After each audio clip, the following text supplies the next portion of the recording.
Good morning everyone, आप सभी लोगों का स्वागत है। आज 26 जुलाई है तो डीएनए डेली न्यूज़पेपर एनालिसिस में हम लोग देखेंगे दैनिक जागरण राष्ट्रीय संस्करण जनसत्ता में प्रीलिम्स मेंस इंटरव्यू ओरिएंट के साथ साथ निबंध के कौन कौन से टॉपिक को कवर किया गया है। तो आगे बढ़ते हैं और देखते हैं आज का टॉपिक क्या है जिस पर हम लोग आज डिस्कशन करेंगे, चर्चा करेंगे। खेलों के महाकुंभ में सर्वश्रेष्ठ प्रदर्शन करने उतरेंगे भारतीय एथलीट। तो आज से आपका पेरिस ओलंपिक प्रारंभ हो गया है, तो जिसमें हम लोग चर्चा पर चर्चा करते हुए आगे बढ़ेंगे। पीटी फैक्ट जानकारी करेंगे, साथ ही साथ ग्रीष्मकालीन ओलंपिक में भारत का क्या स्थिति है, क्या स्थान रखता है, सभी पीटी फैक्ट जानकारियों को इकट्ठा करते हुए देखेंगे।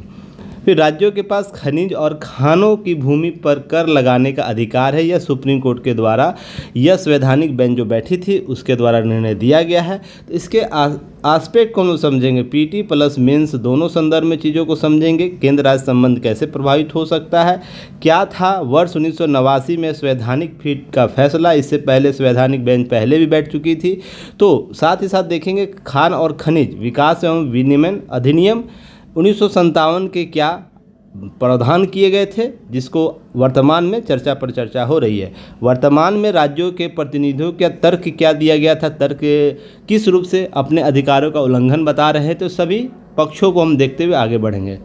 दूसरा नेक्स्ट टॉपिक पर देखेंगे, राष्ट्रपति भवन के दरबार हॉल और अशोक हॉल का नाम बदला गया, कुछ नामकरण किए गए हैं वर्तमान स्थिति को ध्यान में रखते हुए, वर्तमान सांस्कृतिक और सामाजिक परिवेश को ध्यान में रखते हुए। तो इन सारे तथ्यों की जांच करेंगे पीटी एस्पेक्ट के तरीके से। आगे बढ़ते हुए अगले 5 वर्ष में शहरी नियोजन में सबसे अधिक ध्यान देगी सरकार, तो इसके लिए गांवों से जो शहरों की ओर पलायन का कारण क्या है इसे हम लोग देख लेंगे। साथ ही मेगा सिटी पर संयुक्त राष्ट्र का रिपोर्ट आया था उसे भी देख लेंगे। मेगा सिटी के साथ बनाए जाएँ सैटेलाइट शहर, तो ये नए नए कॉन्सेप्ट जो आते हैं सैटेलाइट शहरों का, तो किस प्रकार से अर्बन शहरी नियोजन को कैसे मदद दे सकती है, वर्तमान में जो योजनाएं चला रहे उसको कैसे प्रबंधन कर सकती है, इसके लिए हम सारे पीटी और मेंस एस्पेक्ट को देखेंगे। नेक्स्ट टॉपिक देखेंगे, चीनी कंपनियों के निवेश से मिल सकती है मंजूरी। तो चीनी कंपनियों को बजट में प्रावधानों की बात करते हुए जो चीज़ें कही गई है निवेश के संदर्भ में, तो उन सारे तथ्यों की जांच करेंगे। राष्ट्रीय एकता सुरक्षा की बात करेंगे, जब हम संप्रभुता की भी बात साथ में कर लेंगे, सारे एस्पेक्ट को समझने का प्रयास करेंगे। देखिए, फ्रांस के बराबर बिजली की खपत कर रहे हैं डाटा सेंटर, जो एआई कॉन्सेप्ट आया है उसके बाद डेटा एनालिसिस का जो कॉन्सेप्ट बदला है, वृहद हुआ है, तो उसके बाद बिजली की खपत बढ़ी है। तो किसके देश के बराबर, फ्रांस में जितनी खपत होती है ना उसके बराबर की जा रही थी। एक डाटा एनालिसिस हम लोग देखेंगे इसके संदर्भ में, यह कैसे प्रभाव छोड़ सकता है आने वाले समय के लिए। आज के संपादकीय में देखेंगे लेफ्ट लिबरल समूह का नफरती अभियान कैसे चलाया जाता है। लेफ्ट और लिबरल समूह किस रूप से राष्ट्रीय एकता अखंडता के संदर्भ में बातें करता है। जो लोकल न्यूज होता है उसको लोकल जो योजनाओं का प्रबंधन होता है उसको कैसे प्रभावित करता है, इन सारे एस्पेक्ट को समझने का प्रयास। नेक्स्ट टॉपिक देखेंगे, ग्रामीण विकास से आर्थिक विकास कैसे संभव बनाया जा सकता है। तो ये महत्वपूर्ण है, इसको जरूर आप अपने लेखों में शामिल कर सकते हैं।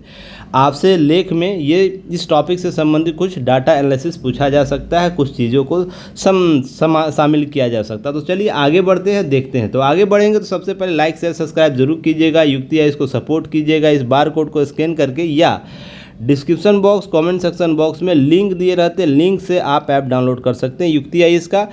साथ ही साथ टेलीग्राम चैनल ज्वाइन कर सकते हैं। सभी चीज़ों को अपडेट प्राप्त करने के लिए वेबसाइट विजिट कर सकते हैं www.yuktis.in पर। सब्सक्राइब जब हो जाता है तो बेल आइकन को जरूर दबाइएगा ताकि सभी नोटिफिकेशन आप तक पहुँचे। चलिए टॉपिक देखते हैं, खेलों का महाकुंभ है, सर्वश्रेष्ठ प्रदर्शन करने के लिए उतरेंगे भारतीय एथलीट। कहाँ स्टार्ट हो गया, पेरिस में आपको ओलंपिक का जो सर्वश्रेष्ठ प्रदर्शन करने के लिए तैयार है। भारत ने टोक्यो ओलंपिक में 1 स्वर्ण सहित 7 पदक जीते हैं, तो ध्यान रखिएगा, हम उस पर सभी पर हम चर्चा कर लेंगे।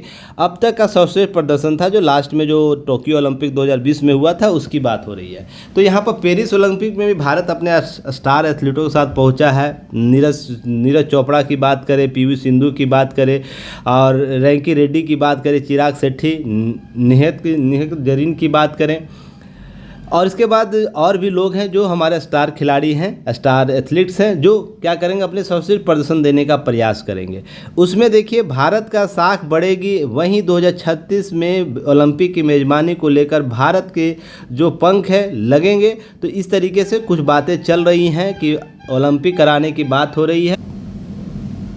देखिए आपसे एक प्रश्न यहाँ से पूछा जा सकता है कि पहली बार उद्घाटन कहाँ किया जा रहा है, जो नदी में, किस नदी पर? सीन नदी पर। तो कमेंट सेक्शन में बताइएगा सीन नदी कहाँ से निकलती है, इसका उद्गम और जो उद्गम है स्थल कौन सा है, फिर वो समुद्र में कहाँ मिलती है, इसके सीन नदी के किनारे कौन कौन से शहर बसे हुए हैं। कमेंट सेक्शन में ये सब बताइएगा, क्योंकि ये सब चीज़ें आप गूगल सर्च कर सकते हैं। चलिए आगे हम बात करेंगे। ये पहली बार ऐसा होगा जो स्टेडियम में जो समारोह नहीं होगा, उद्घाटन समारोह, वो नदी, किसी नदी पर कराया जाएगा। इससे दो फायदे होंगे। इसकी उपयोगिता, नदी की उपयोगिता कैसे दैनिक जीवन में है, हमारे सामाजिक जीवन में है, और हमारे कूटनीतिक राजनीति को हम कैसे बेहतर कर सकते हैं, प्रबंधन इसका कैसे करते हैं, अर्थात प्रकृति के साथ जो हमारा दोहन हुआ है उसको हम एक रूप से क्या कर सकते हैं, लोगों के पास, दर्शकों के पास प्रस्तुत कर सकते हैं। इस अवसर को समझने का प्रयास कीजिएगा, शायद इसी नज़रिए से चीज़ों को किया जा रहा है। अब नेक्स्ट है उम्मीदों की ओलंपिक है पेरिस, आज शुरुआत हुई सीन नदी के किनारे। देखिए शरत कमल और पीवी सिंधु होंगे भारतीय ध्वजवाहक। देखिए पीटी फैक्ट आपसे प्रश्न यहीं से पूछा जाएगा कि कौन सा हमारा भारतीय ध्वजवाहक था, अर्थात इस जो उद्घाटन समारोह होंगे जिसमें भारतीय दल का नेतृत्व कौन करेगा, दो लोग करेंगे, एक उसमें शरत कमल और एक पीवी सिंधु। नेक्स्ट इसमें आपको ध्यान रखना, टोक्यो ओलंपिक में जीते थे भारत स्वर्ण सहित 1 स्वर्ण और 7 पदक आपको जीता था। इस बार पदक संख्या अधिक लाने की इच्छा होगी। 11 अगस्त तक चलेगा यह आयोजन। 117 सदस्यीय भारतीय दल है जो आपको पेरिस ओलंपिक में जाएगा। इससे पहले मैंने 117 का दल का आप लोग एक लिस्ट दिया था, याद है? तो उस लिस्ट को ध्यान में रखिएगा। उसके 29 खिलाड़ी एथलीट्स में भारत की ओर से दिखाएंगे दम। 21 निशानेबाजी हैं, जो चीन के बाद सबसे बड़ा दल है। तो निशानेबाजी में सबसे बड़ा दल किसका है? चीन का है, उसके बाद भारत का है। तो आपको इस प्रकार से पीटी फैक्ट पूछा जा सकता है। चलिए आगे हम बात करेंगे इसी के साथ। तो सबसे पहले ध्यान रखिएगा कि भारत अब तक लेकर कितने ग्रीष्मकालीन खेलों में भाग लिया और 35 पदक जीते हैं। जितने भी पद आपको भाग लिया उसमें 1900 से लेकर अब तक जीते गए सभी ओलंपिक पदों को विवरण दिया गया, जिसमें हम लोग समझ सकते हैं नॉर्मल प्रिचेट जो थे रजत पदक जीतते हैं पुरुष के 200 मीटर और 200 हर्डल्स में, पेरिस में 1900 में। तो ध्यान रखिए उस समय हम ब्रिटिश कॉलोनियन के, ब्रिटिश उपनिवेशवाद के शिकार थे, हमारे यहाँ ब्रिटिश शासन था, उसी के नेतृत्व में हमने ओलंपिक खेल में भाग लिया था। और नॉर्मन प्रिचेट जो थे पहले भारत की तरफ से क्या किए थे, आपको जीत दर्ज किए थे। पर पहले भारतीय कौन होंगे, ध्यान रखिएगा, आगे हम बात करेंगे 47 के बाद। भारतीय हॉकी जो टीम थी, पुरुष टीम थी, वो एम्स्टर्डम जो हुआ था वहाँ स्वर्ण पदक जीती थी 1928 में, 32 में, 36 में, 48 में और 52 में। ध्यान रखिएगा लगातार वो जीती थी। तो इन सब चीज़ों को स्वर्ण पदक के लिए हमारा स्वर्णिम युग था, उस समय स्वर्णिम युग था भारतीय हॉकी टीम का। पर 41 वर्ष बाद पुनः भारत जीतती है। इन सब आंकड़ों को हम देखते चलेंगे। अब है कि देखिए ध्यान रखिएगा 1900 केडी जादव कांस्य पदक जीते थे पुरुषों के पुरुषों की बैंटम वेट कुश्ती में, जो हेलेंसिंकी 1952 था। तो आपसे पूछा जा सकता है प्रथम भारतीय था जिसने पदक जीता, तो आपको केडी जाधव जी का नाम याद रखना है। ये कौन सा है? कांस्य पदक, ठीक है ना, कांस्य पदक याद नंबर रखिएगा। नेक्स्ट है भारतीय हॉकी टीम फिर जीतती है स्वर्ण पदक 1956 में। भारतीय हॉकी टीम फिर रजत पदक जीतती है 1960 में। स्वर्ण पदक फिर जीतती है 1964 में। कांस्य पदक फिर जीतती है मैक्सिको सिटी 1968 में। फिर भारतीय हॉकी टीम कांस्य पदक जीतती है म्यूनिख 1972 में। फिर भारतीय हॉकी टीम स्वर्ण पदक जीतती है मॉस्को 1980 के ओलंपिक में, ग्रीष्मकालीन ओलंपिक में। इस तरीके से भारत का पुरुष हॉकी का अलग ही रुतबा था, उस दौरान में स्वर्णिम युग था, पर बाद में बहुत से कारणों के कारण हम पिछड़ते गए। अब नेक्स्ट है देखिए लिएंडर पेस कांस्य पदक जीतते हैं पुरुषों के एकल टेनिस में। तो आपको टेनिस में कौन जीता था, तो आपसे प्रश्न पूछा जा सकता है। लिएंडर पेस कांस्य पदक जीतते हैं अटलांटा 1996 के पदक में। कर्णम मल्लेश्वरी कांस्य पदक जीती महिलाओं की 54 ग्राम वेट लिफ्टिंग सिडनी 2000 के ओलंपिक में। तो आपसे प्रश्न यहाँ से पूछा है प्रथम महिला जो पदक जीतती है, कर्णम मल्लेश्वरी, वो 24 किलोग्राम के वेट लिफ्टिंग में जीतती है। नेक्स्ट है आपको राजवर्धन सिंह राठौर रजत पदक जीतते हैं पुरुषों के डबल ट्रैप शूटिंग में। तो शूटिंग में पहला कौन जीता? तो राजवर्धन सिंह राठौर एथेंस 2004 में। अभिनव बिंद्रा स्वर्ण पदक जीतते हैं पुरुषों का 10 मीटर एयर राइफल शूटिंग में। तो यह अभिनव बिंद्रा व्यक्तिगत रूप से पहले स्वर्ण पदक जीतते हैं, ध्यान रखिएगा, यह भी डाटा आपको याद रखना है। उसके बाद विजेंद्र सिंह कांस्य पदक जीतते हैं मुक्केबाजी में। सुनील कुमार कुश्ती में। गगन नारंग पुरुषों के 10 मीटर एयर राइफल में कांस्य पदक जीतते हैं। तो सुनील कुमार रजत पदक जीतते हैं कुश्ती में 2012 के लंदन ओलंपिक में। इसी तरह विजय कुमार रजत, इसी तरह सारे लोग जीतते हैं। उसके बाद दूसरा याद रखना है, मेरी कॉम का नाम याद रखना है, कांस्य पदक जीतती है फाइटिंग वेट मुक्केबाजी में लंदन में 2012 में। इसी तरह योगेश्वर दत्त आपको मिलेंगे। पीवी सिंधु महिलाओं के एकल बैडमिंटन रियो 2016 में रजत पदक जीतती है। साइना नेहवाल भी कांस्य पदक जीतती है उस दिन बैडमिंटन में। साक्षी मलिक फिर 58 किलोग्राम के 2016 रियो में आपको कांस्य पदक जीतती है। फिर नेक्स्ट याद रखना है, इसमें बहुत इंपॉर्टेंट यहाँ से डाटा फैक्ट मिलेगा, मीराबाई चानू जीतती है रजत पदक महिलाओं के भारोत्तोलन में। देखिए लव नीना बारगोहेन कांस्य पदक जीतती है महिलाओं के वेट के प्रतियोगिता में टोक्यो 2020 में।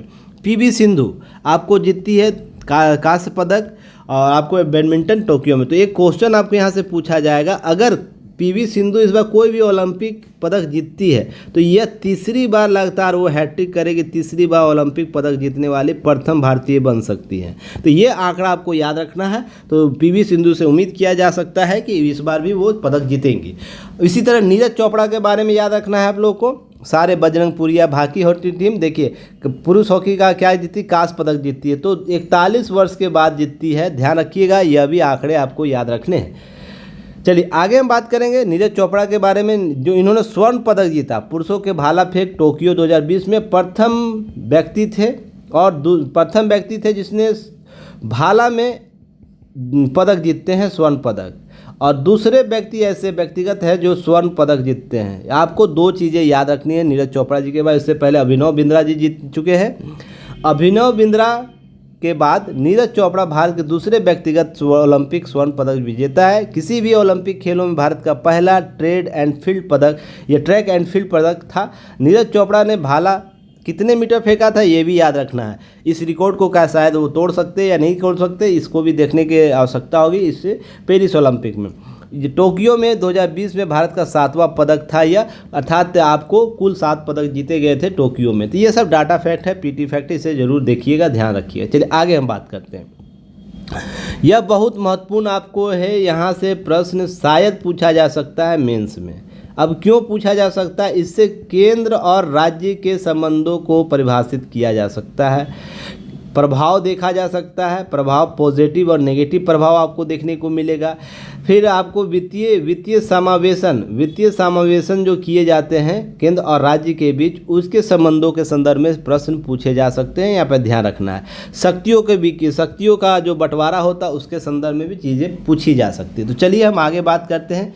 देखिए 9 जजों की पीठ ने 8-1 के बहुमत से क्या किया, फैसला सुनाया, रॉयल्टी टैक्स नहीं है। तो ध्यान रखिएगा, जब रॉयल्टी किसी को दी जाती है इसका अर्थ यह नहीं है कि टैक्स है, पर टैक्स लगाने का अधिकार जो इसके तहत दिया गया है एक्ट के तहत, उसके प्रावधानों को समझने की आवश्यकता है। तो सुप्रीम कोर्ट ने खदान एवं खनिज संपन्न राज्यों के भारी राजस्व को प्रोत्साहन वाली जो ऐतिहासिक फैसला सुनाती है, और सुप्रीम कोर्ट के 9 जजों के बेंच ने आपको यह काम किया है कि जिसमें 8-1 के बहुमत से फैसला दिया है। तो सर्वसम्मति से यह फैसला आया है। तो राज्यों के पास ऐसा करने का विधायी क्षमता और शक्ति है। शीर्ष अदालत ने खनिज और खदानों के मामले में यह कर व्यवस्था की बात की है। अब क्या होता था पहले, देखिए आपको एक नियम याद रखना। चलिए मैं पहले इसको दिखा दूं आपको, उसके बाद आगे बात करेंगे। बैक आके कर लेंगे हम लोग बात, 1 सेकेंड होल्ड कीजिएगा। चलिए देखिए एक नियम याद रखिएगा, ये खान और खनिज विकास विनियमन अधिनियम 1957 राज्यों और खदानों पर कर लगाने का प्रतिबंधित नहीं करता था। इस अधिनियम में राज्य को कर लगाने की शक्तियां, सीमाएं लगाने वाले कोई विशेष प्रावधान नहीं थे। इसके तहत रॉयल्टी की प्रकृति नहीं थी। अब राज्यों के पास खदानों और खनिजों के खनिज युक्त भूमि कर लगाने की विधायी अधिकार है। इसके डिसीजन के बाद। तो ध्यान रखिएगा कुछ चीज़ों को कि पहले क्या होता था, नियम कानून ये प्रावधान बनाए गए थे ना कि किसी राज्य का, मान लीजिए भारत के किसी कोने का, हम झारखंड का ही उदाहरण ले लें क्योंकि खनिज संपन्न है, उड़ीसा का, तो क्या होता था कि मान लीजिए आपको महाराष्ट्र में एक फैक्ट्री बैठती है बॉक्साइट की, और जो बॉक्साइट संपन्न राज्य है या कोई ऊर्जा के कोई, इसी संदर्भ में समझने का प्रयास कीजिएगा कि महाराष्ट्र में अगर कोई उद्योग बैठाया जा रहा है, उद्योग लगाया जा रहा है, इंडस्ट्री लगाई जा रही है, उसके लिए कच्चे माल की आपूर्ति झारखंड उड़ीसा के राज्यों से हो रही है, तो क्या होता था कि इन खनिजों को निकाल के यहाँ भेजा जाता था और उसके लिए रॉयल्टी व्यवस्था कर दी गई थी, न कि उसके लिए उसका मूल्य चुकाया जाता था। तो यह टैक्स लगाती थी वो राज्य। तो इससे क्या होता था, दोहन की प्रवृत्ति बढ़ी है, दोहन की प्रवृत्ति बढ़ी इन राज्यों के द्वारा केंद्र के परिप्रेक्ष्य में, और ये राज्य संपन्न होते गए। हम बात करें महाराष्ट्र की, गुजरात की, साउथ की, बहुत से राज्यों का जिनका दोहन उत्तरी के राज्यों के खनिजों से किया गया, तो ये दोहन की प्रवृत्ति लगातार बनी रही। इसके बदले में मुआवजे दिए जा रहे थे, रॉयल्टी दी जा रही थी, न कि टैक्स लिया जाए। मान लीजिए हम 100 टन यहाँ से कोयला निकालें तो कोयला का मूल्य प्लस टैक्स इसका लेता राज्य, पर यह नहीं प्रावधान किए गए, उसके लिए रॉयल्टी दे दी जाती थी केंद्र सरकार के द्वारा। इससे हुआ कि ये अधिक अमीर हो गए, ये गरीब हो गए, क्योंकि उनको न खनिज का दाम मिल पा रहा था उचित मूल्य पर और न ही क्या मिल रहा था, टैक्स मिल रहा था। तो इसलिए देखते हैं कि लगातार इनका दोहन 1957 से होता रहा। 1990 के दशक में पहुँचते पहुँचते ये ऐसी स्थिति आ गई कि ये जो क्षेत्र बेल्ट था, जो खनिज संपन्न जो था, जो सोना मूल्य के बराबर भरा पड़ा था, वहाँ पर संपदाएं अकुत थी, उन राज्यों की हालत गरीब या बीमारू राज्यों की श्रेणी में आ गई। आप उसमें बिहार का नाम ले सकते हैं, उड़ीसा का नाम ले सकते हैं, वर्तमान झारखंड का नाम ले सकते हैं। तो इन सब चीज़ों को ध्यान में रखने की आवश्यकता है। इसी संदर्भ में चीज़ें उभर कर सामने आई। अब है कि रॉयल्टी और देखिएगा, रॉयल्टी और डेड रेट यथा खनिज भूमि की तय न्यूनतम राशि, जिससे वो क्या कर सकेगा, भुगतान खनन पट्टा लेने वाले सरकार या भूस्वामी को करता है, दोनों ही टैक्स की विशेषताओं को पूरा नहीं करते हैं। इसलिए कोर्ट ने इस तथ्य को बताया कि आपको क्या करना होगा, अब इन राज्यों के प्रावधानों के तहत चलना होगा। सुप्रीम कोर्ट ने बहुमत से फैसले में 1989 के इंडिया सीमेंट मामले जो हैं उसके विरोध में बातें की, रॉयल्टी टैक्स मानने की व्यवस्था देने के फैसले को खारिज कर दिया और बहुमत से फैसले को वास्तव स्थिति बताई। इसका अर्थ यह निकला, राज्यों को खनिज अधिकारों और खननों की भूमि पर कर लगाने का अधिकार है। इसका अर्थ यह निकाला गया कि वर्तमान में क्या हो गया, राज्यों को खनिज अधिकारों और खदानों पर की भूमि पर कर लगाने का अधिकार प्राप्त होगा। तो अब राज्य अधिक संपन्न हो पाएंगे, अधिक मजबूत हो पाएंगे, अपने अधिकारों, अपने टैक्सों के आधार पर बातें कर पाएंगे। अब ध्यान रखिएगा, संसद तय कर सकती है कर लगाने की सीमा। बहुमत से फैसले के पीठ में कहा कि संसद के पास संविधान की सूची की 1/54 है के तहत खनिज अधिकारों पर कर लगाने की विधायी क्षमता नहीं है, लेकिन संसद खनिज अधिकारों पर कर लगाने राज्यों की शक्ति पर कोई भी सीमा लगाने के लिए कानून बना सकती है। टैक्स कितना लगाया जाएगा ये आप तय कर सकते हैं संसद, क्योंकि आप राष्ट्रीय स्तर पर चीज़ों को देख रहे हैं, पर टैक्स किस किस पर लगेगा, किस किस मद में लगेगा, ये तय करेगा कौन, राज्य करेगा। सिंपल सा अर्थ समझिएगा अब यह कि मान लीजिए बहुत प्रकार के खनिज हैं, हमको इस पर टैक्स लगाना या नहीं लगाना ये राज्य निर्णय करेगा। हमको ये बिना टैक्स मुक्त रखना है कि हम राज्यों को दे देंगे, यह होगा। अब इस टैक्स में सीमा क्या होगा, 5% लीजिएगा, 10% क्या 15%, ये सीमा संसद तय करेगी। ऐसा बातें आपको की जा रही है वर्तमान निर्णय से। ये सब बात हो रही है। खनिज खदान एवं खनिज विकास नियमन कानून 1957 की धारा 9 के तहत लगने वाले रॉयल्टी टैक्स नहीं है, उसकी प्रकृति टैक्स की नहीं होती है, यानी इससे राज्य सरकार को टैक्स लगाने का अधिकार प्रभावित नहीं होता है, न ही सीमित होता है। यह बातें की जा रही है। अब इसके बारे में जो 7 अन्य न्यायाधीशों का नाम याद रखिएगा, जबकि जो जस्टिस बी रत्नावली ने बहुमत के फैसले का असहमति जताते हुए अलग फैसला दिया। इस मामले में कोर्ट ने दो विभिन्न मतों के तौर पर बातें की। ये सब चीज़ें उभर कर सामने ये कुछ कुल मिलाकर, जबकि ध्यान रखिएगा 8 दिन चली लंबी सुनवाई के बाद केंद्र सरकार खदान कंपनियों और सार्वजनिक उपकरणों की दलील थी। खदान और खनिज एक्ट के तहत सिर्फ संसद को टैक्स लगाने का अधिकार है। जो आपको सार्वजनिक कंपनियों की बात हो रही, खदान कंपनियों की, केंद्र सरकार की ये बातें हो रही, जबकि राज्यों में विशेषकर झारखंड, उड़ीसा, असम राज्य की ओर से पेश वकील ने, जिसमें राकेश द्विवेदी जी थे, दलील था कि राज्यों का भी खनिज और खदान भूमि पर कर लगाने का अधिकार है। ऐसा नहीं होने पर उनका राजस्व प्रभावित होता है और झारखंड, उड़ीसा जैसे राज्य खनन राजस्व पर निर्भर करते। जो मैंने अभी आपको कॉन्सेप्ट बताया ना, इन राज्यों से क्या हुआ था, खदान इधर चला गया, उसके बदले में रॉयल्टी दे दी जाती थी जो कम मात्रा में होती। जो खदान लेके जा रहा है, जो खनिज संपदा लेकर जा रहा है, उसके वर्ग मूल्य के बराबर नहीं होता था। जो मूल्य, जो बाजार मूल्य होता, उसके बराबर नहीं होता था। तो इन सभी चीज़ों को समझने का प्रयास कीजिएगा। नेक्स्ट है कि 1989 में तमिलनाडु सरकार और इंडिया सीमेंट्स के बीच एक विवाद हुआ। इस कंपनी ने राज्य के खनन पट्टा हासिल किया था और मुनाफे के एवज में रॉयल्टी भरती थी, लेकिन सरकार इस रॉयल्टी के ऊपर एक उपकर अर्थात सेस लगा रही थी। इससे संबंधित मामला सुप्रीम कोर्ट में पहुंचा, जहां 7 जजों ने बेंच पे बैठी थी, जिस पर यह फैसला दिया गया था उस समय वर्तमान के स्थिति को समझते हुए।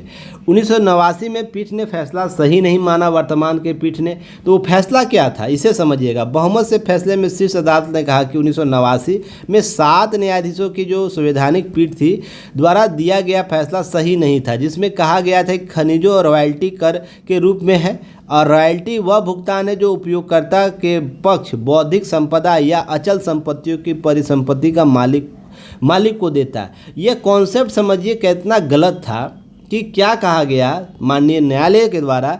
हो सकता है सरकार के उस समय की सरकारों का दबाव रहा, केंद्र मजबूत हुआ करती थी उस दौरान में, तो इन सब चीज़ों को ध्यान में रखिएगा। तो ध्यान रखना यह है कि रॉयल्टी को कर के रूप में देखा। अब रॉयल्टी कैसे हो सकती है कर, यह समझ से परे है। टैक्स कैसे हो सकती है, अब समझ से परे। मान लीजिए आप 100 रुपया कमा रहे हैं, 100 रुपया कमा रहे हैं, यह आपकी पूंजी है, ठीक है। उसके बाद अगर आपको अतिरिक्त पैसा देकर, मान लीजिए 10 रुपया देकर आपके ये 100 रुपया ले लिया जा रहा है और इसको रॉयल्टी नाम दे दिया जा रहा है, तो क्या यह 90 रुपया का हरास जो हो रहा है, 90 रुपया का जो हरास होगा, क्या वो इसकी भरपाई कर पाएगा इस 100 रुपये की मूल्य का? तो बिल्कुल इसी तरीके से समझने का प्रयास कीजिएगा। रॉयल्टी के नाम पर आपको 10 रुपया दिया जा रहा है, पर आपका शोषण कितने का हुआ था, 100 रुपया का, अर्थात 90 रुपया का लॉस आपको हो रहा है। तो यह कहीं ना कहीं कॉन्सेप्ट को समझने में गलती हो गई, या सत्ता परिकरण में जब सत्ता का अभ्यास होता है, सत्ता का अभ्यास जब होता है, मैंने कॉन्सेप्ट बताया है, सत्ता का अभ्यास जब होता है तो उस समय जो शक्तियाँ होती हैं, शक्तियाँ, केंद्र की शक्तियाँ, राज्य की शक्तियाँ और न्यायपालिका की शक्तियाँ जो होती हैं, वो एक दूसरे परस्पर क्या करती है, परस्पर खींचातानी करती है। ऐसी संदर्भ में जो सबसे सशक्त होगा उसी के संदर्भ में निर्णय आएंगे, फैसले आएंगे, है ना, फैसले आएंगे। जो कि मैंने आप लोगों को याद है कि जब मौलिक अधिकारों के संदर्भ में, मौलिक अधिकारों का जब विवाद चल रहा था, केशवानंद भारती जब तक जो विवाद चला, पहला जो विवाद था 1951 से लेकर केशवानंद भारती बात तक, जहाँ पर न्यायालय और संघ बार बार अपने अपने अधिकारों का क्या कर रहा था, इम्प्लीमेंट करना चाह रहा था शासन प्रशासन में, जहाँ पर न्यायपालिका ने ऐसा स्टेटस प्राप्त कर लिया कि मूल ढांचा का सिद्धांत दे दिया। तो यहाँ सत्ता का अभ्यास चल रहा था। इसी संदर्भ में यहाँ भी घटनाएं घटी थी, जिसके आधार पर चीज़ें स्पष्ट हुई। अब यहाँ समझने का प्रयास कीजिएगा, जो प्रविष्टि संख्या 49 के अंतर्गत राज्यों को भूमि और भवनों पर कर लगाने का अधिकार है, जो सूची बनाई गई है ना, प्रविष्टि सूची 49, उसके तहत जो विषयों का बंटवारा है, संघ सूची, राज्य सूची, समवर्ती सूची, उसकी बात हो रही है। जबकि प्रविष्टि 50 राज्यों को खनिज विकास पर कर लगाने की अनुमति देता है। इस प्रकार के चीज़ों को समझने का प्रयास कीजिए। लेकिन यह खनिज विकास से संबंधित संसद द्वारा कानून के तहत लगाई गई किसी भी सीमा के अधीन होगी। अर्थात इसके तहत क्या बात है कि संसद द्वारा ही टैक्स का नियमन या उसके तहत लगाई गई किसी सीमा, अर्थात टैक्स की सीमा की बात हो रही है, उसके अधीन होगा। ऐसा नहीं कि राज्य अपने मनमार्जी से 25% टैक्स ले ले उस खनिज उत्पादन। इससे क्या होगा कि केंद्रीय जो कंपनियां हैं, प्राइवेट कंपनियां, उसका शोषण होना शुरू हो जाएगा, उनको अतिरिक्त मूल्य, अतिरिक्त पैसे देने पड़ेंगे। तो बैलेंस करने के लिए अधिकार आपको किनको दिए गए हैं? राज्य को दिए गए, पर संसद कानून बना सकता है टैक्स की सीमा का। ये चीज़ें आपको समझने की आवश्यकता होगी। नेक्स्ट है, इस एक्ट के तहत प्रावधान किया गया था, इस पर मैंने अभी चर्चा आप लोगों को कर दिया था शुरुआती समय में भी। आपको नेक्स्ट याद रखना है इसके तहत कुछ चीज़ों को। वर्तमान में राज्यों के प्रतिनिधियों का तर्क क्या था, खासकर झारखंड, असम और उड़ीसा के राज्यों का। तो राज्य अपने अपने क्षेत्र में खनिजों के समेत अन्य चीज़ों पर टैक्स लगाने की प्राथमिकता का अधिकार है, ऐसी बातें उनके द्वारा की गई। संविधान केंद्र सरकार को ये अनुमति जरूर देता है कि इस ताकत पर कुछ सीमा लगाए, अर्थात टैक्स लगाए, कुछ और भी शेष लगा सकती है, ऐसा अधिकार। मगर इसका मतलब यह नहीं कि केंद्र सरकार खुद खनिजों को टैक्स लगाना शुरू कर दे। ये राज्यों के प्रतिनिधियों की बात कही थी, ये बात कहीं सही आपको दिख रही होगी। पर ये प्रावधान वर्तमान सरकार के द्वारा नहीं लगाई। इसलिए सबसे पहले आप लोगों को यह समझना होगा कि आप वर्तमान सरकार को इसमें मत खींचिएगा। यह 1957 से चली आ रही एक्ट के माध्यम से हुई। उसमें 1989 में भी ऐसी बातें की गई। तो वर्तमान तक स्थिति बनी हुई है। पर खनन में संबंधित कानून जो MMDR अधिनियम, जिस पर बात भी मैंने पिछले स्लाइड में किया था, मुख्य रूप से खनिजों के प्रबंधन संरक्षण के बारे में, न कि उन पर टैक्स लगाने के बारे में बात करें। इसलिए केंद्र सरकार अपनी ताकत का इस्तेमाल अलग अलग खनिज टैक्स नहीं शुरू कर सकती। ऐसी बातें उनके द्वारा, राज्य के प्रतिनिधियों के द्वारा की गई। नेक्स्ट बोला गया, केंद्र सरकार का कहना है कि खनिजों पर टैक्स लगाने का अधिकार सिर्फ राज्यों को ही नहीं है, बल्कि उनके पास भी होना चाहिए, उनका तर्क था। तो ये चीज़ें भी कहीं ना कहीं आपको देखने को मिली, सीमा लगाया गया। अब है कि MMDR अधिनियम सिर्फ विकास और संरक्षण के लिए नहीं है, बल्कि राष्ट्र के समग्र कल्याण के लिए भी बनाया गया था। इस संदर्भ को समझने की आवश्यकता है, जिसमें राज्य भी शामिल होते हैं। पूरे देश में खनिजों पर एक ही टैक्स लगे तो बेहतर है, क्योंकि अलग अलग राज्यों के अलग अलग टैक्स से राजस्व में असमानता आ जाती है, जिससे आय में कमी आ जाती है राज्यों का। कोई राज्य ज़्यादा टैक्स लगा के ज़्यादा पैसा कमा लेता है, कोई कम कमाता है। तो इन सब चीज़ों का समझने का प्रयास कीजिएगा। नेक्स्ट है, खनिज देश के लिए इतने ज़रूरी हैं, केंद्र के पास ज़मीन की तुलना में ज़्यादा नियंत्रण होना चाहिए। ऐसी बातें आपको वर्तमान प्रतिनिधियों के, राज्यों के प्रतिनिधियों के द्वारा बातें की गई। अब है इसके संदर्भ में PT फैक्ट नेक्स्ट टॉपिक देखेंगे। देखिए, यह आप लोग को स्वयं करना चाहिए। 2 नाम बदले गए हैं। दरबार हॉल, जहाँ पर क्या होता है, सबको प्राइज दिया, पुरस्कार दिया जाता है। देखते हैं, भारत रत्न, राष्ट्रीय पुरस्कार जो भी होता है दिया जाता है, शौर्य पुरस्कार, ये दरबार भवन में होता था। अशोक हॉल में ध्यान रखिएगा, दरबार को क्या किया गया, गणतंत्र मंडप बनाया गया, और अशोक हॉल को अशोक मंडप बनाया गया। अब इसी के संदर्भ में चीज़ों को देखिएगा। अब है कि इस वर्ष 1948 C राजगोपालाचारी गवर्नर पद पर शपथ ली थी। वर्तमान में सरकार राज्यपाल न्यायाधीश यहीं शपथ लेते हैं। प्राचीन काल में गणतंत्र भारतीय परंपराओं का हिस्सा रहा, इसलिए दरबार हॉल का नाम गणतंत्र मंडप रखा गया। ये सब चीज़ें बात। अशोक का मतलब होता है दृढ़ व्यक्ति, दृढ़ संकल्पी व्यक्ति, ये इसलिए इनका नाम रखा गया है इनके संदर्भ में। इसको तो आप इसे देख लीजिएगा। तो आप PT फैक्ट के थर्म में इसको जरूर देखिएगा। यहाँ पर मेंस हटा दीजिएगा, केवल प्रीलिम्स फैक्ट है। चलिए आगे बात करेंगे। अब ये आपको याद रखना है बेहतर तरीके, यहाँ से मेंस में प्रश्न पूछे जाते हैं। इससे भी पहले इससे संबंधित योजनाओं से प्रश्न पूछे गए, जैसे अमृत योजना, फिर उसके बाद दीनदयाल उपाध्याय योजना, स्मार्ट सिटी योजना, इससे संबंधित प्रश्न आपको पूछे गए। तो कुल मिलाकर बात करेंगे, अगले 5 वर्ष शहरी नियोजन की बात सरकार करेगी, अधिक ध्यान देगी। और पानी पड़ने के बाद, मानसूनी की प्रभाव के बाद आपको देख रहे होंगे लगभग सभी शहर तस्तव्यस्त हुए हैं, सांसें अंतिम सांस ले रहे हैं। आप देखते होंगे मुंबई जैसे जो हम बातें करते, दिल्ली जैसे स्मार्ट सिटी की बात करते, बृहद सिटी की बात करते, महानगरों की बात करते हैं, थोड़ी सी बारिश हो जाने के बाद वहाँ की लोगों की सांसें फूलने लगती है, नगर प्रशासन का सांसें फूलने लगती है। रीज़न उसके पीछे कि नियोजन की प्रक्रिया ही सही नहीं है। तो इसको ध्यान में रखना है। देखिए, आम बजट में शहरी विकास को जिन 2 बड़े घोषणाएं की गई उन लोगों पर ध्यान दिया गया। 30 लाख से अधिक आबादी वाले 14 शहरों को उनके मौजूदा ढांचे में ही फिर से विकसित करना और 100 बड़े शहरों में पानी की बेहतर आपूर्ति, सीवेज ट्रीटमेंट, ठोस कचरा प्रबंधन योजनाओं को संचालित करना, ये आपको ध्यान रखना है। तो आपको इससे पहले भी ठोस कचरा प्रबंधन पर मैंने बात कर रखा है, आपको विस्तृत इसकी जानकारी दी, विस्तृत आपको लेख बताया, सब कुछ बताया, बस अर्थ आप उन चीज़ों को कवर करते या नहीं करते। नेक्स्ट है कि आपको केंद्र सरकार और विश्व बैंक के शरीकी संस्थाओं धन का उपलब्ध कराएगी इसके लिए। फिर केंद्र सरकार शहरी नीति को एक फ्रेमवर्क बनाने का प्रयास कर रही है, विकास का एक प्रारूप उपलब्ध कराएगा। राज्यों को यह अपेक्षा होगी नियोजित शहर ध्यान दे, ऐसी बातें कीजिए। राज्य को काम होगा आसान नहीं, उनके पास शहरों का मास्टर प्लान है या है ही नहीं, तो इसके लिए वो कैसे थिंक टैंक के रूप में काम करेंगे। फिर उसके बाद ध्यान रखें 2/3 राज्यों पर राजधानियों तक में सक्रिय मास्टर प्लान नहीं है, इसलिए आप देखते हैं जो पुराने शहर है, पुराने जो बसाए हुए शहर है, जो ऑटोमेटिक बसे हुए, उनका देखिएगा शहरी नियोजन। तो आप गली के अंदर गली, गली के अंदर गली, गली के अंदर गली, गली के अंदर गली, गली के अंदर गली, गली के अंदर गली, गली के अंदर गली मिल रहा होगा। तो इस तरीके से क्या होता है, जब बारिश आता है या किसी आपात स्थिति में आती है तो आप क्या होते हैं कि वहाँ पर स्थितियाँ खराब हो जाती। जैसे नियोजित रूप से बसाएगा शहर, नियोजित रूप से, जैसे आप बोकारो का नाम ले लीजिए, धनबाद का नाम ले लीजिए, धनबाद का, या गुड़गांव का नाम ले लीजिए, गुड़गांव का, फरीदाबाद, फिर नोएडा, बेंगलुरु का सिटी, बेंगलोर हब सिटी, पर्व हार्बर सिटी, ये सब जो शहर है नियोजित करके बसाए, तो जाकर वहाँ प्रबंधन देखिए, वहाँ चीज़ें आपको इन सब चीज़ों से आपूर्ति आपको देखने को मिले सही मिलेगी। तो इस तरीके से शहरी नियोजन आवश्यकता है। तो हम इसके लिए बहुत सी योजनाएं चला रहे हैं जो सरकार के द्वारा चलाई जाती है।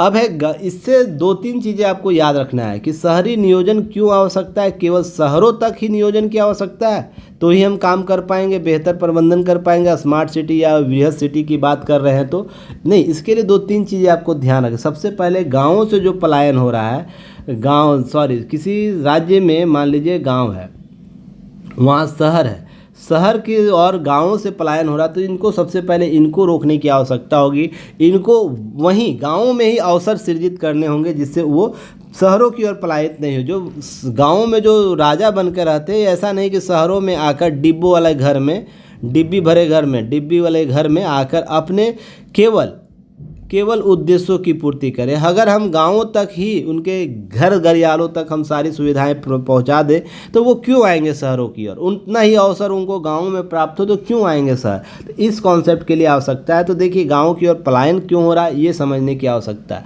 आज़ादी के बाद भारत सबसे बड़ी त्रासदी है, लगभग 50 करोड़ लोगों ने अपने पुश्तैनी घर गाँव रोजगार से पलायन किया, अर्थात रोजगार के लिए पलायन, अवसरों के लिए पलायन, शिक्षा के लिए पलायन, ये सब के लिए पलायन कर दे अपने घरों को छोड़ के। तो अपने पुश्तैनी घर छोड़ना एक बहुत दर्दनाक चीज़ होता है। आर्थिक और सामाजिक ढांचे में बदलाव का अध्ययन करने से पता चलता है कि देश में लगभग 1/3 आबादी, लगभग 31.16 अब शहरों में आ गई है।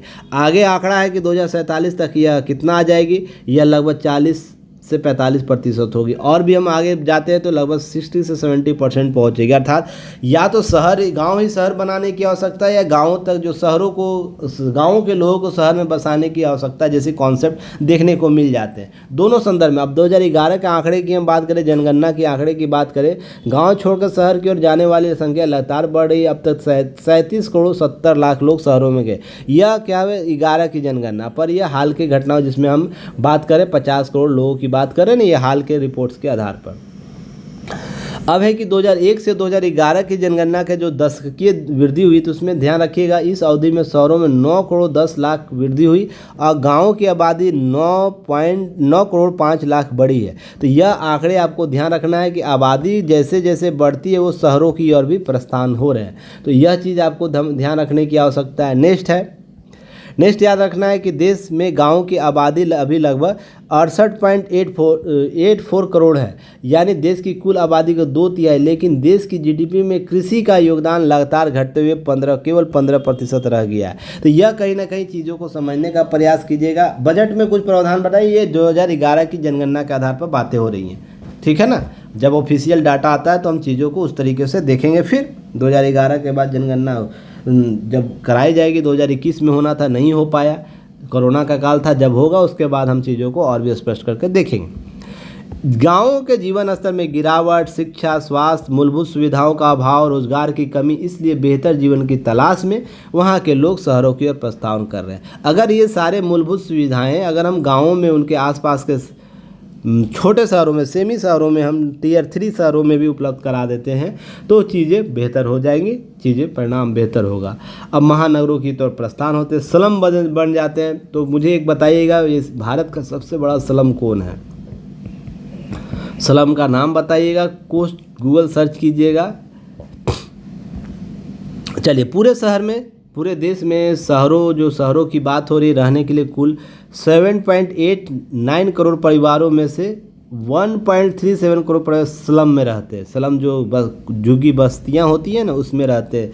गंदे मकान होते हैं, गंदा प्रबंधन होता है, ना पानी होता है, ना कुछ होता है, वहाँ पर रहने के लिए मजबूर है। सोच के देखिएगा, इन सब चीज़ों को लेकर चीज़ों को समझने की आवश्यकता है। इसके साथ एक रिपोर्ट आता है मेगा सिटी पर, संयुक्त राष्ट्र की रिपोर्ट। वो क्या कहता है? वैश्विक स्तर पर कुल 31 सिटीज़ में अनुमानतः 5 करोड़ लोग रहते हैं। जो वैश्विक स्तर पर कुल 31 सिटीज ऐसी है जहां पर 5 करोड़ रहते हैं। यह दुनिया के कुल आबादी का 6.8% है।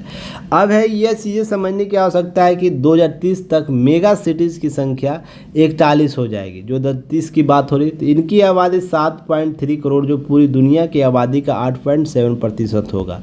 तो मेगा सिटी पर जो रिपोर्ट आया था, तो ये आंकड़े आपको अचंभित करने वाले होंगे। इस रिपोर्ट में शहरों की प्रशासनिक सीमाओं पर भरोसा नहीं किया गया, इसके बजाय विकसित होते शहर क्षेत्र की अवधारणा का उपयोग करने की प्राथमिकता दी गई। हम प्रबंधन को बेहतर नहीं, प्रशासनिक ढांचे की सीमाओं को नहीं समझ। रिपोर्ट से पता चलता है कि शहरी क्षेत्र के लोग इन मेगा शहरों में रहते हैं। दुनिया के लगभग 21% लोग इनमें रहते हैं, जिनकी आबादी 50,000 से 1 करोड़ के बीच होती है।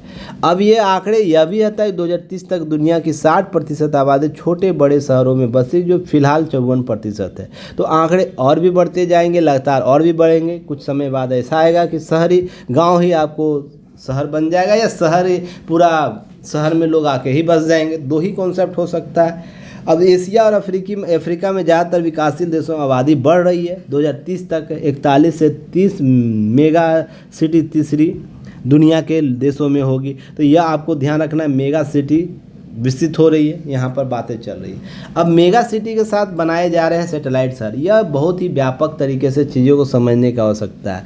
यह कॉन्सेप्ट से आपको प्रश्न जरूर पूछे जाएंगे, ध्यान रखिएगा। मान लीजिए ये मुंबई शहर है, यह मेगा सिटी है, मान के चलिए मेगा सिटी है यह मुंबई। अब मान लीजिए बहुत से लोग बिहार है, उत्तर प्रदेश है, मध्य प्रदेश, झारखंड, बंगाल से लोग जाते हैं, कुछ साउथ से जाते हैं। ऐसा नहीं कि केवल बिहार है, यूपी से ही लोग जा रहे हैं, देश के किसी भी कोने से लोग जा रहे हैं। डायरेक्ट नहीं, मुंबई बहुत खर्चीला हो चुका, ऐसा नहीं। तो इसलिए छोटे छोटे आसपास के जो नगर होंगे उनको विकसित करने की आवश्यकता है।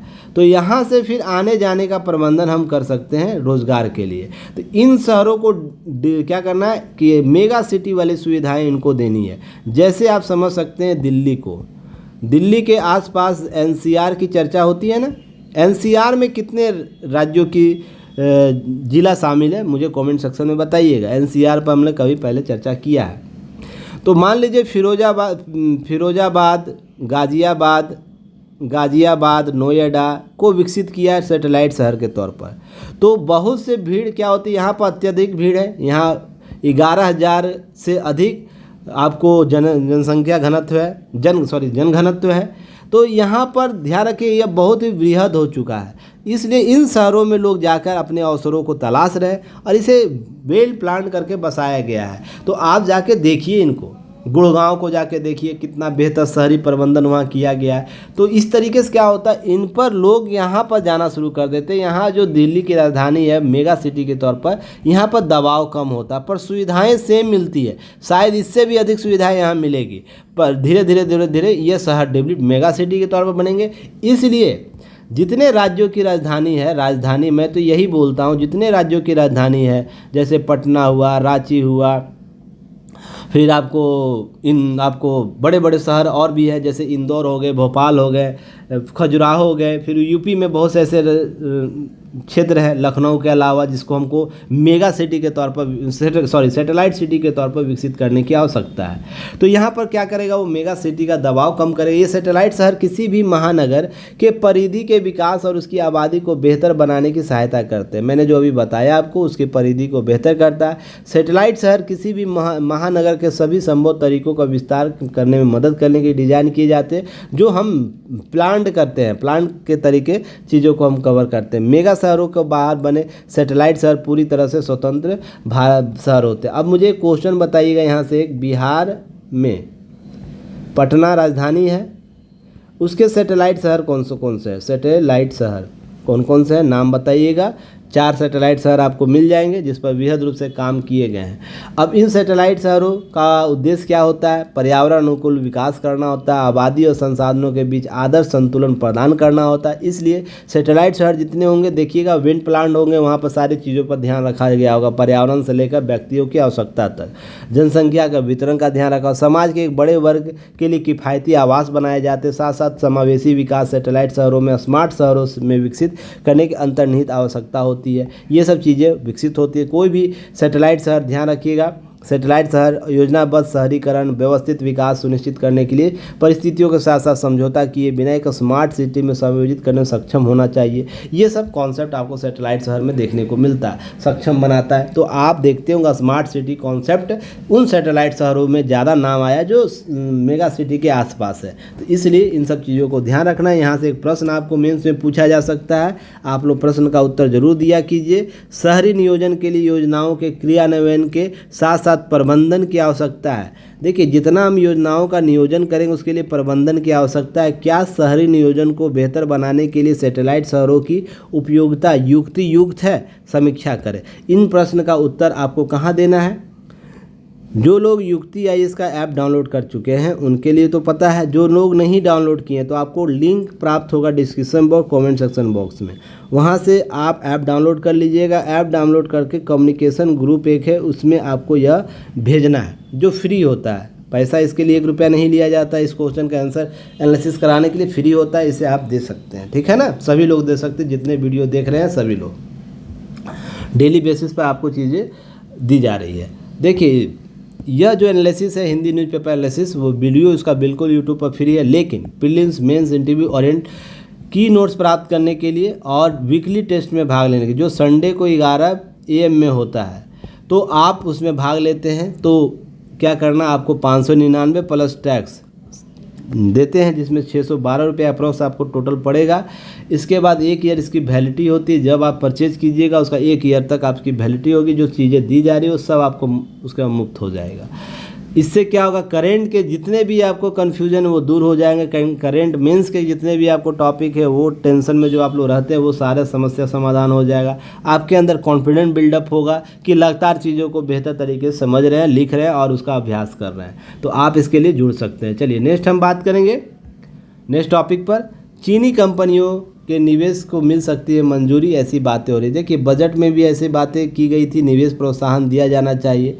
2-3 चीज़ें ध्यान रखिएगा। मैंने कुछ दिन पहले भारत में इंफ्रास्ट्रक्चर की बात की थी, इंफ्रास्ट्रक्चर बढ़ाने के लिए, जिसमें मैन्युफैक्चरिंग की बात हुई थी। मैन्युफैक्चरिंग को बेहतर करना है, तो इन सब चीज़ों को ध्यान रखिएगा। हम क्या कर सकते हैं, राष्ट्रीय एकता इंपॉर्टेंट, संप्रभुता इंपॉर्टेंट है, साथ ही क्षेत्रीय अखंडता को बनाए रखने की आवश्यकता है। तो इसके लिए हम क्या कर सकते हैं? इसके लिए हम प्रबंधन कर सकते हैं, इसके लिए हम मानक तय कर सकते हैं, और भी हम संयुक्त उद्यम विकल्प ढूंढ सकते हैं। तो ये सब चीज़ें को गाइडलाइन जब तक नहीं आए तो उस पर हम एक्स्ट्रा कुछ बात नहीं करेंगे। फिलहाल गाइडलाइंस का हमें आने की ज़रूरत है, उसके लिए हम वेट करेंगे। गाइडलाइन जैसे ही आ जाए उसी के अनुसार पर हम बात करने की चीज़ों को देखेंगे। नहीं तो अभी क्या होगा, बात में कुछ बातें ऐसी हो जाएंगी जो राष्ट्रीय हित में गलत हो जाए, पर वो कहीं ना कहीं चीज़ें आपको समझने की आवश्यकता, हमें वेट एंड वॉच करना है। पर ध्यान रखिए, भारत में अप्रैल 2000 से लेकर मार्च 2024 तक आए कुल FDI इक्विटी प्रवाह में केवल 0.37% जो 2.5 अरब था चीन से रहा। तो ये इतनी कम मात्रा है, तो सोचने और समझने की व्यवस्था है कि हम बाज़ारवाद के कॉन्सेप्ट से चलते हैं ना, बाज़ारवाद के कॉन्सेप्ट से चलते हैं। सभी बाज़ारों का लाभ ले रहा है तो हम क्यों नहीं ले, ये चीज़ें समझने का, हम केवल बाजार तक ही सीमित रहेंगे। पर जैसे ही यह राष्ट्रीय संप्रभुता का प्रश्न होगा, राष्ट्रीय अखंडता का प्रश्न होगा, वहाँ बैकबोन जरूर करेंगे, बैक फॉर जरूर करेंगे। पर ध्यान रखिएगा, इस मामले चीन की रही, इस मामले में वो 22वें स्थान पर रहा जो भारत में निवेश कर रहा है, एफडीआई निवेश कर रहा है। तो इस तरीके से हम उसके जो बृहद बाजार का लाभ ले सकते हैं हमारे देश में, वो क्या कर सकता है, मैन्युफैक्चरिंग के लिए, अन्य सेक्टरों के लिए निवेश कर सकता है। इसके लिए हमें क्या करना चाहिए, हमें स्पष्ट गाइडलाइन के साथ दोनों देशों के साथ तालमेल बनाने की आवश्यकता है। और मैंने कुछ दिन पहले ही बताया था, देखिए 2-3 चीज़ें याद रखिएगा। सीमाओं का निधारण हमारा राजनीतिक मुद्दा है, जिसमें हम चीज़ों को ना राउंड टेबल पर बैठ के ही सुलझा सकते हैं। और यह कब तक हम विकास के मानक के आधार पर, जब हम सतत विकास की बात करते हैं, सतत प्रयास की बात करते हैं, सबके साथ विकास की बात करते हैं, वसुधैव कुटुंबकम की बात करते हैं, कब तक हम अपनी सीमाओं के साथ लड़ाई झगड़ा करते रहेंगे। कभी तो हमें समाधान की आवश्यकता में आनी पड़ेगी, वो पाकिस्तान हो, चीन हो या बांग्लादेश हो या अन्य राज्य के भी, अन्य देशों का, हम रूस यूक्रेन की भी बात कर रहे हैं, इजराइल फिलिस्तीन की भी बात कर रहे हैं। अगर हम इसी तरह लड़ाई झगड़ा करते रहे, अपनी सीमाओं को युद्ध में झोंके रखे, बमबारियों के तहत हम करते रहे, तो इससे पर्यावरण नुकसान होता है, पृथ्वी ही नहीं रहेगी। तो हम इन समस्याओं का निराकरण न करके भी क्या कर लेंगे, मेरे बातों को समझिएगा। अगर पृथ्वी ही नहीं रहेगी, जिस तरह से जलवायु परिवर्तन हो रहा है, अगले 200 साल 300 साल के बाद मान लीजिए ये डिग्री टेम्परेचर बढ़ के चला गया 50 से 55 डिग्री नॉर्मल टेम्परेचर, तो क्या हम उन संसाधनों पर जीवित रह सकते जो वर्तमान में है? जीव जंतु जीवित रह पाएंगे जो वर्तमान में स्थितियां जी रही हैं, जहां पर उनको औसत तापमान के आधार पर जीना होता है। तो हम पृथ्वी को समाप्त नहीं कर सकते अपने महत्वाकांक्षाओं पर। तो इसलिए हमें निर्धारण करना होगा, हमें मिलजुल कर रहना होगा, एक बृहद निर्माण करना होगा सीमाओं का। इसलिए हम सतत विकास के लक्ष्यों को प्राप्त करना चाहते हैं, तो पहले सबसे इम्पॉर्टेंट है कि हमें आपसी तालमेल बनाने की आवश्यकता है। मैं प्रतिद्वंद्विता की बात करता हूँ तो किस सेक्टर में, आप किस में कीजिए, अपने उद्योग बाजारों को बढ़ाने के लिए कीजिए, लोगों को अमीर करने के लिए, प्राकृतिक संपदाओं को बचाने के लिए प्रतिद्वंदी कीजिए। ऐसा नहीं कि युद्ध और लेकर, गोला बारूद लेकर, जब रसिया यूक्रेन युद्ध हो रहा था, मैंने उस समय भी ये बात बोली थी, हमास और इजराइल युद्ध हुआ था उस समय भी बात की थी। केवल नज़रिया एक पक्षीय नहीं रखना, बहुपक्षीय रखना, और भी राज्य उससे प्रभावित हो रहे हैं, और भी देश उससे प्रभावित हो रहे हैं। इसलिए निवेश की जब भी बात होगी तो आपको समझना होगा कि हमारे लिए उचित प्रबंधन क्या होगा। उचित प्रबंधन इम्पॉर्टेंट है, उचित प्रबंधन हमको उस उचित गाइडलाइंस तक पहुंचने की आवश्यकता है और समाधान करने की आवश्यकता है। देखिए इस डाटा फैक्ट को देख लीजिएगा आप लोग। डाटा सेंटर में जब से एआई आई है तो अमेरिका ऊर्जा सूचना प्रबंधन के द्वारा एक रिपोर्ट जारी दिया है। 2022 में वैश्विक डाटा सेंटर पर जितनी ऊर्जा खर्च हुई वो कई बड़े देशों की बिजली मांग के बराबर है, से अधिक थी। 2022 में वैश्विक बिजली खपत लगभग 27,000 टेरावाट घंटा थी। प्रति घंटा कितना? 27,000 टेरावाट। जबकि दुनिया भर में डेटा सेंटरों की बिजली खपत 415 टेरावाट घंटा थी उस दौरान। जैसे ही 1 टेराबाइट में 1000 गीगावाट होता है, वहीं विश्व में सबसे अधिक बिजली मांग वाले देशों में चीन, अमेरिका, भारत शीर्ष पर है। तो यह आपको समझने की आवश्यकता होगी कि इस ऊर्जा आपूर्ति में कहीं ना कहीं हम संसाधनों का दोहन तो नहीं कर रहे, ये चीज़ें समझने की आवश्यकता है। यह कंपनियां सबसे अधिक जिम्मेदार है, जिसमें एआई से जुड़ी जरूरतों को पूरा करने क्रिप्टो करेंसी की वजह से डाटा सेंटर का इस्तेमाल बेतहाशा वृद्धि हुई है। अमेरिका में सबसे हालिया डिजिटल इकोनॉमी रिपोर्ट से पता चलता है Google, Amazon, Meta, Apple, Microsoft जैसे बड़ी बड़ी कंपनियां अकेले 90 टेरावाट घंटे पर घंटे के हिसाब से अधिक ऊर्जा खपत के लिए उत्तरदायी है। यह फिनलैंड, बेल्जियम, चिली, स्विट्जरलैंड जैसे देशों की तुलना से अधिक है। तो यह समझने की आवश्यकता, कुछ कंपनियां अपने एआई डाटा एनालिसिस के लिए या तो क्रिप्टो करेंसी जैसे इकोनॉमी डिजिटली इकोनॉमी कॉन्सेप्ट को बढ़ावा देने के लिए उनको ऊर्जा की आवश्यकता है, क्योंकि मशीनें चलाई जा रही हैं ना, बड़े बड़े डेटा सेंटर बनाए जा रहे हैं। तो इस तरीके से वो क्या कर रहे हैं, ऊर्जा की आपूर्ति को बढ़ा दे रहे हैं, ऊर्जा की मांग को बढ़ा दे रहे हैं, जिससे क्या होगा, ऊर्जा की आपूर्ति करनी होगी। तो ऊर्जा की आपूर्ति 2-3 तरीके से हो सकती है। एक प्राकृतिक रूप से जो हम चीज़ें कर रहे हैं, कोयला से बिजली उत्पादन कर रहे हैं, फिर उसके नवीकरणीय ऊर्जा के तहत जो संसाधन उसके तहत कर सकते हैं। कुल मिलाकर हम क्या करेंगे, प्राकृतिक दोहन ही तो करेंगे। प्राकृतिक को दोहन करेंगे, अतिरिक्त दोहन होगा, तो हम बेहतर प्रबंधन नहीं करेंगे तो देश में जलवायु परिवर्तन की जो समस्या फिर एक चीज़ें उभर कर सामने आ जाएगी। कार्बन उत्सर्जन का योगदान बढ़ जाएगा। अल्फ़ाबेट का कार्बन उत्सर्जन 2019 की तुलना में 2022 में 48% बढ़ गया। अब सोच के देखिए, ऐसा डेटा सेंटर की गतिविधियों की वजह से हुआ है। कंपनियों का दावा कि AI की वजह से बढ़ती ऊर्जा मांगों के कारण उत्सर्जन कम करने की चुनौतीपूर्ण हो सकती है। वहीं माइक्रोसॉफ्ट ने 2020 की तुलना 2022 में 30% अधिक कार्बन उत्सर्जन किया है। तो कार्बन इमिशन की जो बात होती है, हम शून्य कार्बन की बात करते हैं, वो कहीं कहीं कोरी कागज़ पर बनी रहेगी। जब हम आवश्यकताओं के साथ वृहद पैमाने पर हम ऊर्जा की खपत कर रहे हैं तो इसके साथ हम उन कॉन्सेप्टों को तो नकार रहे हैं जो चीज़ें हमने टारगेट में बना रखा है। हम जलवायु परिवर्तन के टारगेट पंचामृत योजना के तहत भारत ने बना रखा है। तो ये चीज़ें समझने की आवश्यकता है। इसके लिए हमें अगर प्रबंधन करना हो, इसके लिए धन की बात होगी, धन की आवश्यकता होगी, तो धन प्रबंधन के लिए भी कहीं ना कहीं समस्या राज्यों के बीच चल रही है। तो इस तरीके से आपको चीन देखिए सबसे ज़्यादा कर रहा है, उसके बाद अमेरिका कर रहा है, भारत इतना कर रहा है। तो देशों का नाम दिया गया, इन देशों का नाम याद रखना है। क्लियर है? चलिए आगे हम बात करेंगे। आगे बात करें, लेफ्ट लिबरल समूह की नफरती अभियान प्रारंभ है पूरे देश में। तो क्या यह सही है गलत, इसे समझने की आवश्यकता है। तो देखिएगा कि अमेरिका के पूर्व राष्ट्रपति Donald Trump, Thomas Matthew cruise की बात हो रही है। अभियान नफरती अभियान चलाए जा रहे हैं लेफ्ट लिबरल के तहत। जो वामपंथी, कट्टरपंथी, मुस्लिम और आरक्षित तत्व आवश्यक खाना पानी डाल मिलता है इनको एक दूसरे के साथ प्रति अशुन्न स्थिति। वामपंथी विचारधारा, कट्टरपंथी विचारधारा, मुस्लिम अक्सर दुनिया में अस्थिर बनाने वाले बहुलतावाद को ध्वस्त करने का अभियान से जुड़े हुए। ये बहुत से केस स्टडी में देखने को मिला होगा आपको। फिर भारत में वामपंथी ने अंग्रेज़ों और जिहादी मानसिकता वाले मुस्लिमों के साथ मिलकर इस्लाम के नाम पर पाकिस्तान को जन्म दिया। ये किसी से छिपा हुआ नहीं है कि किस प्रकार से कट्टर विचारधारा को जन्म देते हुए देश के इस क्षेत्र को काटा गया और वहाँ पर केवल जिहाद जैसे कॉन्सेप्ट ही काम किए। और जो स्ट्रीम लेवल की मानसिकता होती है, जिसमें हम बात करते किसी को मारो और काटो वाला कॉन्सेप्ट से, वहाँ पर चीज़ों को जन्म दिया पाकिस्तान को। अब है कि इसी तरह के ईरान में आधुनिकी और उदारवाद को प्रयास बनाए रहे शाह मोहम्मद रजा पल्लवी ने 1941 से 1979 के बीच में अपदस्थ कर दिया। वामपंथी और कट्टरपंथी मुस्लिम गठजोड़ों ने अराजकता फैलाई।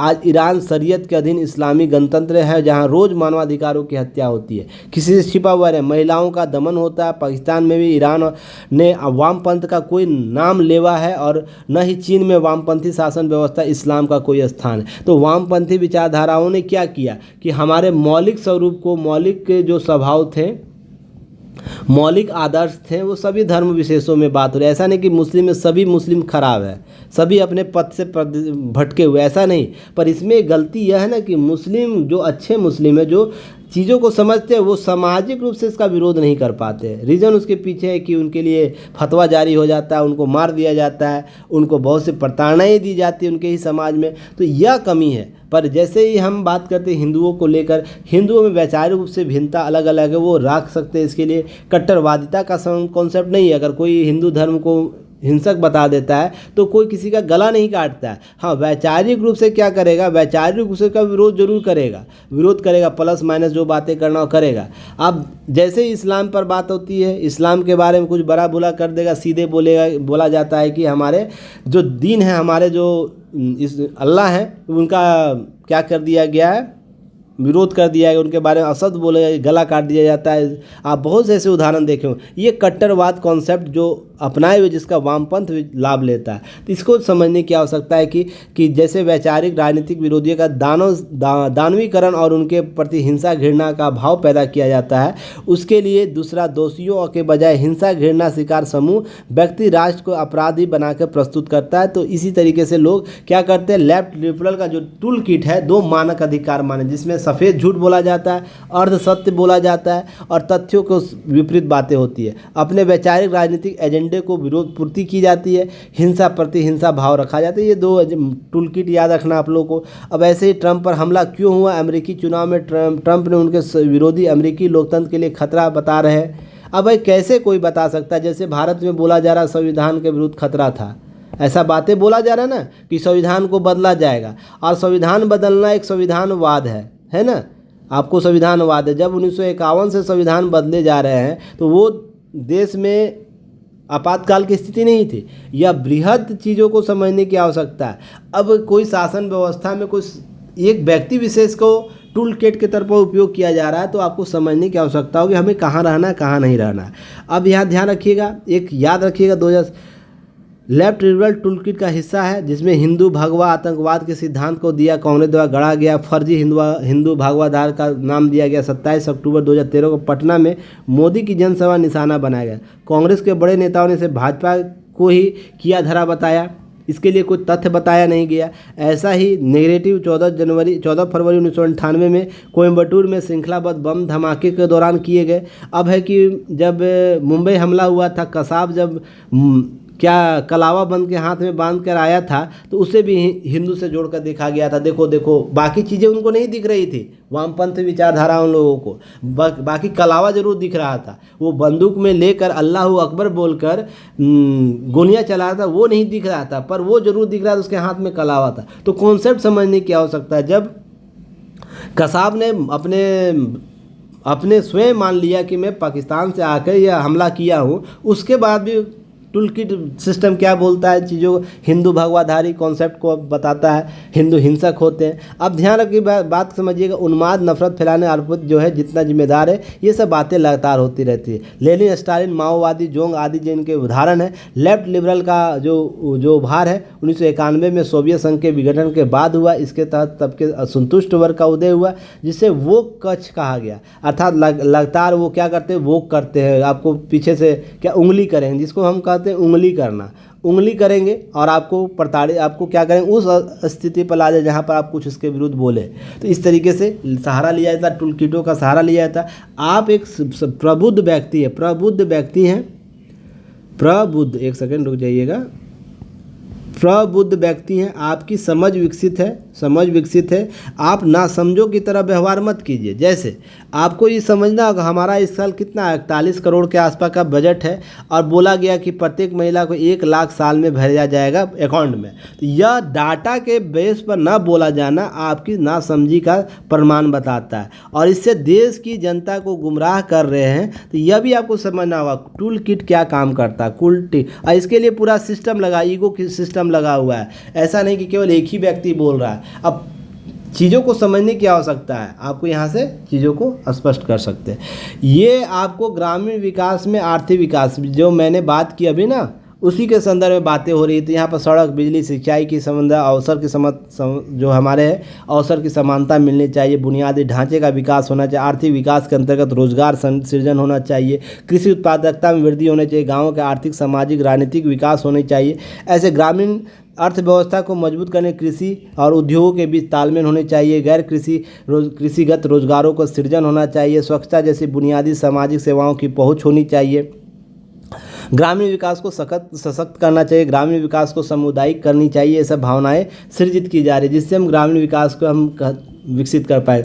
उद्योगों को सृजित करा, vibrant internet connectivity, broadband internet connectivity को बढ़ाना, जिससे लोगों तक सूचनाएं पहुंच सके, लोग अवसर को सृजित कर सके, अवसर तक पहुंच सके, गुणवत्तापूर्ण शिक्षा, चिकित्सा लोगों को उपलब्ध हो। ये सब बातें की। ग्रामीण क्षेत्रों में लोगों की विशिष्ट आवश्यकताओं के अनुसार योजनाओं का निर्माण हो, माध्यमिक शिक्षा अनिवार्य किया जाए और बेहतर किया जाए, प्रबंधन किया जाए, बेटियों की उच्च शिक्षा को बेहतर किया जाए, महिलाओं के अधिकारों को, स्वच्छता संबंधी नीतियों को बनाया जाए। फिर उसके बाद सशक्तिकरण, महिला सशक्तिकरण के लिए हम क्या कर जागरूकता बढ़ा सकते हैं ग्रामीण क्षेत्रों में। ये सब बातें की गई है। कुल मिलाकर हम क्रेडिट सुविधाएं दे सकते हैं। तो ग्रामीण विकास के लिए हमें ग्रामीण परिवेश के आधार पर संसाधनों का वितरण करना चाहिए, उसका प्रबंधन करना चाहिए, फिर नियोजन करना चाहिए। ये 3 शब्द याद रखिएगा। साथ ही आर्थिक विकास के लिए हमें गाँवों तक ही पहुंच स्थापित करनी चाहिए, जिससे हम शहरीकरण की और जो चीज़ें देखते हैं ना, दूर से चांद अच्छा लगता है, पर चांद पर जैसे ही गए इतना गड्ढा मिला कि हमारी क्रैश हो गई हमारी सारी सैटेलाइट। ये सब चीज़ें समझने की आवश्यकता है। इसलिए हमें गाँव को और भी संपन्न करने की आवश्यकता है। गाँव तक हम बेहतर सुविधाएं उपलब्ध करा सकते हैं, जो वर्तमान में सतत विकास के लिए इम्पॉर्टेंट है, सतत व्यक्ति संदर्भ के विकास के लिए आवश्यकता है, क्षेत्र विशेष के विकास के लिए आवश्यकता है। अगर हम इस तरह राजनीतिक प्रशासनिक इच्छा शक्ति के साथ पहुँच को बनाए तो हम बेहतर बेहतर कर सकते हैं ग्रामीण विकास को। ग्रामीण विकास जैसे ही होगा उससे आर्थिकी डेवलप होगी, गाँव के इर्द गिर्द विकास का आर्थिकी डेवलप हो नहीं पाए। एमएसएमई बेहतर होगा, रोजगार सृजन होगा, फिर आपको महिलाओं का अधिकार मिले, रोजगार, महिलाओं को रोजगार मिलेगा, अधिकार मिलेगा, उससे महिला सशक्तिकरण होगी, तो राजनीतिक और प्रशासनिक जो है बढ़त बढ़ेंगी। तो ये सब कॉन्सेप्ट आपको समझने की आवश्यकता है। तो इस तरीके से आपको सारा एनालिसिस करा दिया गया, लाभ लीजिएगा। आपको रेगुलर चीज़ों को कवर करना है। जो हिंदी न्यूज़पेपर एनालिसिस कराया जा रहा है, जो UPSC, BPSC, UP PCS, state PCS, all competitive exam के लिए इंपॉर्टेंट है। करंट अफेयर्स के तौर पर इसे शामिल कर सकते हैं। देखिए, वन लाइनर कॉन्सेप्ट पढ़ने से ना आपका सिलेक्शन नहीं होने वाला। वो केवल वन लाइनर क्वेश्चन आते हैं, उसको टिक जरूर कर लीजिए, जिसमें आपको रेलवे एसएससी के एग्जाम में आपको जरूरी है। पर जैसे ही कमीशन के लेवल पर आते हैं, यूपीएससी या पीसीएस लेवल पर, आपको कॉन्सेप्ट पता होना चाहिए, कॉन्सेप्ट आपको जानकारी होनी चाहिए। जब तक नहीं करते हैं चीज़ों को नहीं समझ पाएंगे। देखिए, मैं एक वीडियो आपको संडे को बनाने का प्रयास करूँगा कि हिंदी न्यूज़पेपर को कैसे यूपीएससी और स्टेट पीसीएस के एग्ज़ाम के लिए उपयोगी बनाए, कैसे न्यूज़ को कलेक्ट करें, कैसे उसका माइक्रो नोट्स बनाएं। इस पर एक वीडियो मैं बनाऊंगा फिर से, ताकि आप चीज़ों को समझ पाएँ। तो चलिए फिर मिलेंगे एक नए न्यूज़ एनालिसिस के साथ कल। तब तक के लिए धन्यवाद।